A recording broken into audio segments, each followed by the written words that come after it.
qui ont acheté un livre déjà via le sociofinancement.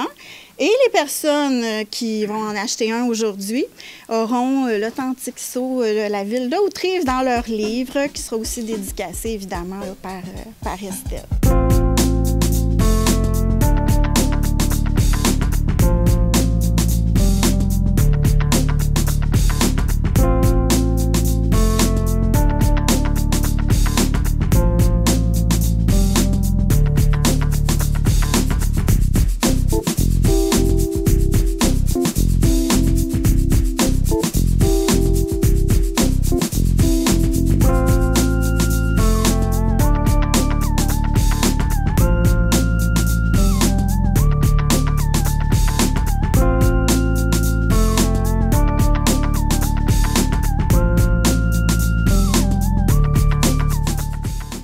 Le projet a vu le jour grâce à une succession de coïncidences qui ont donné sens à chacune des étapes de ce projet.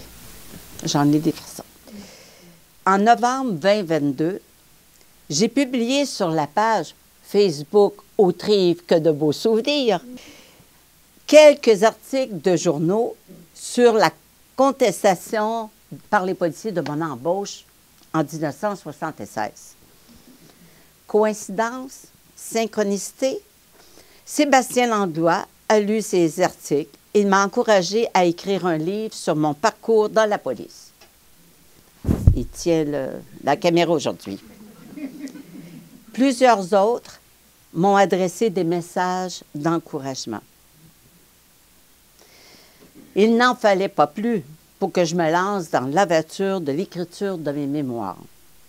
J'ai donc fouillé dans des boîtes rangées dans le sous-sol depuis 35 ans et me voilà devant mon ordi à écrire mon livre. À l'automne de l'année dernière, j'ai fait un premier jet d'écriture à partir de ces souvenirs. Je dois donc vous avouer que mon écriture ressemblait davantage à un rapport de police qu'à un livre. Une autre coïncidence? En début janvier, ma fille Karine, en congé, me propose de m'aider. Pendant presque 2 mois, on travaille à structurer ses propos, ses écrits.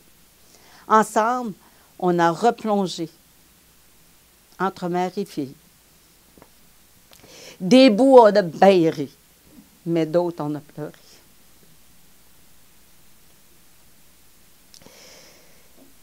Et le cerveau étant ce qu'il est, on a toutes les deux fait disparaître des pans complets d'événements douloureux de notre mémoire. Ces mois d'écriture ont fait surgir les atrocités, mais aussi de la fierté d'avoir passé à travers toutes ces épreuves. C'est en mars 2023, lors d'une visite chez Karine, qu'on décide qu'on cherche une 3e personne pour pouvoir prendre en charge la suite de l'écriture du livre. C'est donc sur une plateforme de pigisme que Karine tombe sur un profil intéressant d'une rédactrice. Coïncidence. Elle habite la Côte-Nord. Donc, Karine décide de la contacter sur Messenger. Et cette rédactrice répond aussitôt. Sa réaction fut impossible à prévoir, mais pourtant vraie. En effet, la semaine précédente, j'avais accordé une entrevue avec Sébastien, au micro de Sébastien. Et pendant cette entrevue, j'avais parlé du fait que j'étais en train d'écrire mon livre. Et là, Marie-Chantal était à l'écoute. Une autre coïncidence, elle connaissait Sébastien. C'est alors qu'elle lui a demandé mes coordonnées. Et là, vient ensuite le choix de l'auteur pour l'écriture de la préface. En équipe, on s'est longuement questionné sur la meilleure personne qui pouvait l'écrire. On a jonglé avec plusieurs noms, jusqu'à celui de Nathalie Provost émerge d'entre tous. Ça nous a apparu évident qu'on ne pouvait pas passer à côté d'elle. Nathalie, C'est elle qui, lors de la tuerie de la Polytechnique du 6 décembre 89, c'est elle qui a affronté Marc Lépine en lui lançant de sang-froid « Nous autres, on n'est pas des féministes ». Encore une coïncidence. Nathalie habite à quelques maisons de chez Karine. Alors, on demande à Karine de rencontrer puis de lui expliquer le projet. Tenez-vous bien. Karine, après lui avoir parlé du projet, avant même lui poser la question, Nathalie s'empresse à répondre. Oui, oui, oui, c'est oui. C'est oui à ta question.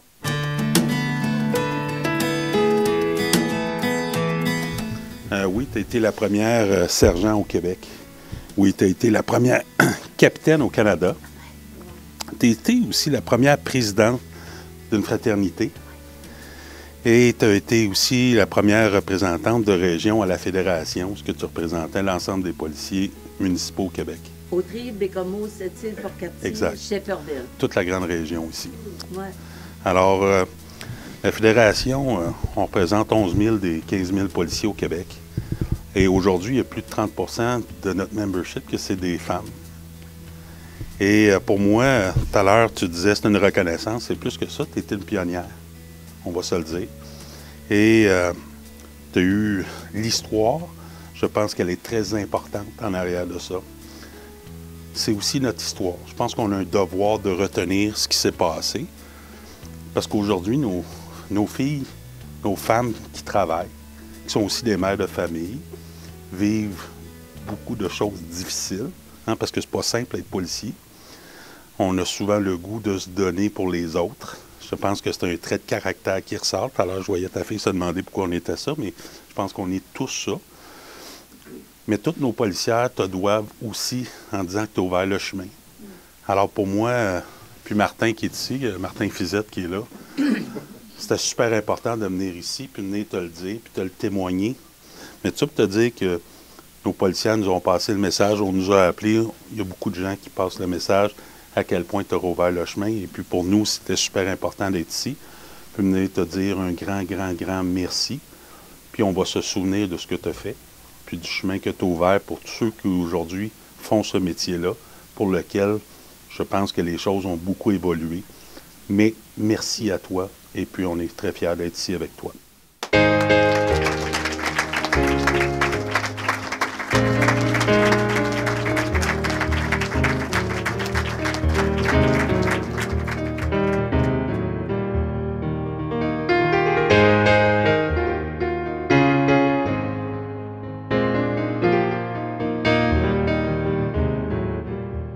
J'aimerais vous présenter le seul policier qui était avec moi, un collègue.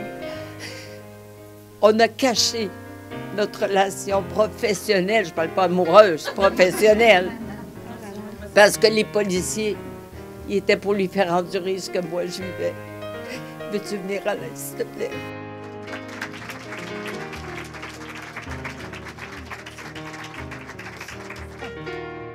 J'étais sur l'équipe d'Estelle. C'était très difficile, très, très, très difficile. Ce qu'elle a vécu, je l'ai vécu. Et je pense qu'elle en a sorti très grande de ça. Et puis, je pense pas, je crois qu'elle ne méritait pas vraiment la façon qu'elle a été traitée. Ça, j'ai été témoin de plusieurs atrocités, si je peux dire, que j'en reviens pas. Mais ce qui est important, parce que je la considère comme une femme exceptionnelle, comme policière. Puis je suis content aujourd'hui qu'au niveau de son livre, qu'elle vous présente, je peux vous dire une chose, j'en ai vu quelques pages, et c'est la vérité totale. Il fait un témoignage aussi. Merci à vous. Merci. Sébastien est le représentant de la Commission des droits de la personne et de la jeunesse. Vous voyez que on met le paquet aujourd'hui. C'est un engagement important que tu as pris, Estelle. Je t'appelle Estelle, j'aurais dit à Mme Borgia, avec le... C'est correct, je le Oui, OK.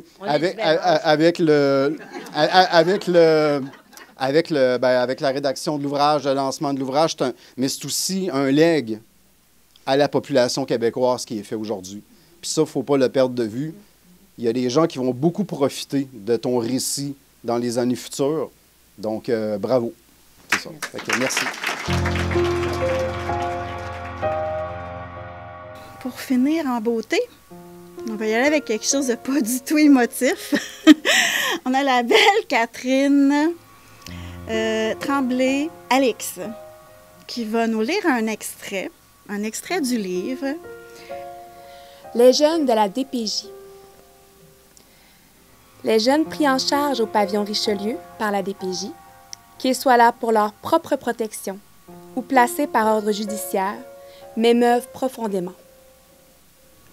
Contrairement à mes collègues qui les appellent les crottés, les moins que rien, les maudits criminels, je considère plutôt qu'entre eux et moi, il n'y a pas tant de différence.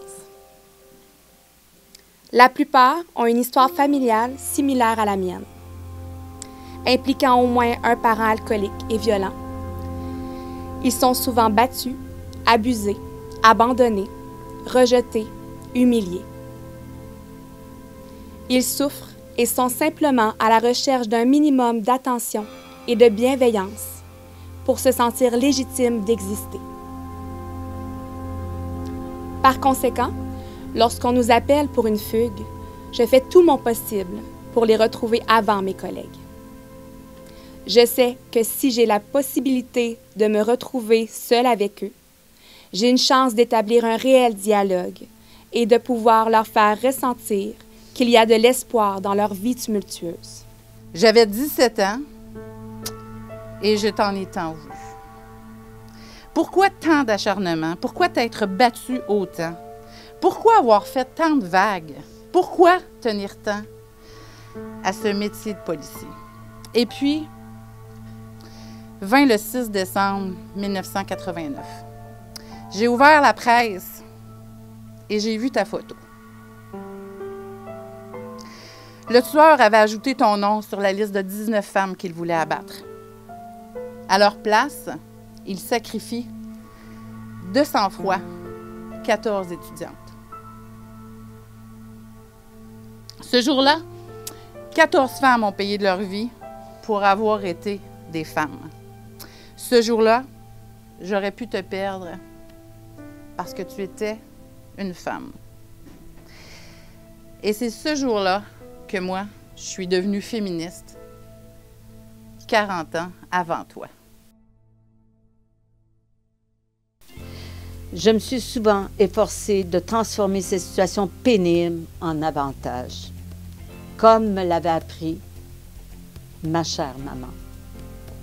À l'adolescence, j'ai eu la chance de lire le livre « L'art d'être un chef » du père Gaston Comtois. C'est grâce à ce livre que j'ai découvert que j'avais des talents. Mais en tant que femme, je n'avais pas le droit de m'en glorifier pour moi-même. Et je considérais que j'avais le devoir de les développer pour les mettre au service des autres. Depuis lors, la justice est devenue mon cheval de bataille. Justice pour les citoyens que j'ai toujours servis avec diligence. Il faut dire que ces citoyens me le rendaient bien, entre autres en soulignant mon travail et en me remerciant dans la rue.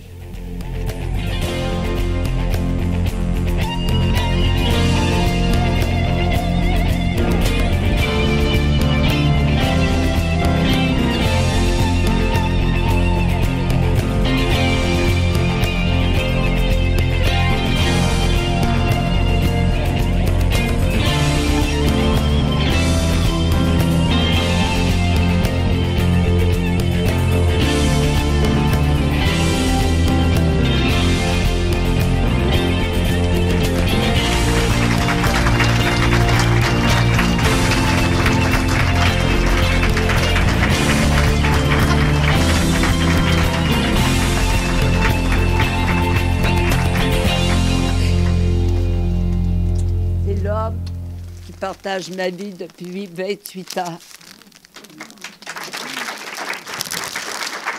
Juste une minute. Je veux juste dire, tous les deux, on est avec des maladies incurables et on apprécie. Et on tente d'apprécier chaque jour qu'on a devant nous. Et cette journée est formidable pour moi et pour lui.